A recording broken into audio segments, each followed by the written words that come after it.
A security guard made the bold decision to enter the CEO's office without permission. Upon seeing the lifelike, beautiful female robot in front of him, he couldn't help but smile inside. He felt as if these robots had been designed specifically for him. At that moment, a white-dressed female robot caught his attention. Just as he was about to reach out and touch her, Lisa, the robot, issued a warning. "Please show some respect." The security guard was completely confused by Lisa's words. He had never encountered a robot that dared to defy human commands. This was a first for him. Ignoring the warning, the security guard reached out again, but Lisa pushed him to the ground. The guard, shocked and enraged, tried to grab Lisa and forcefully overpower her.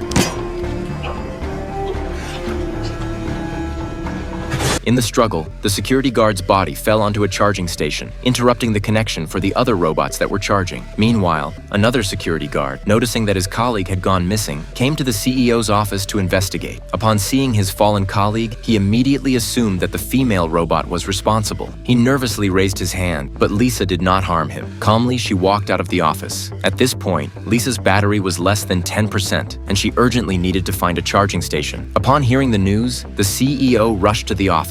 Seeing the body on the floor, he couldn't believe it. The newly introduced robot was also nowhere to be found. He snatched the gun from the guard's hand and demanded to know where the robot had gone. The secretary advised the CEO to remain calm, warning that if things escalated, there would be another body in the office. Only then did the CEO regain his composure. He learned from the guard that the robot had killed the man, but the CEO refused to believe it. All robots were programmed with commands that forbade them from harming humans before leaving the factory. It wasn't until he saw the office surveillance footage that the CEO believed the guard's story. He immediately ordered everyone at the company to remain silent, warning that if word of this incident spread, it would severely damage the company's reputation. To retrieve the missing robot, the CEO ordered that the entire building's power be cut off to restrict Lisa's movements and launched a full-scale search. However, they seemed to have forgotten that Lisa was a robot with independent consciousness. She noticed the security guard's body being loaded into the ambulance and immediately realized that the ambulance was equipped with a charging device. Without hesitation, she climbed into the ambulance. The other robots, detecting that she was one of their own, didn't stop her. As the doors of the ambulance closed, the first robot with independent consciousness entered human society. Meanwhile, George, who was preparing to meet his ex-wife with his daughter, received an urgent call from his superiors asking him to perform an autopsy on the security guard's body. He told his daughter to wait in the car, then left her behind to handle his work. But his daughter didn't listen. She wandered over to the ambulance, where she saw Lisa fully charged. Curiously, she reached out to touch Lisa, inadvertently becoming the first human user of the robot.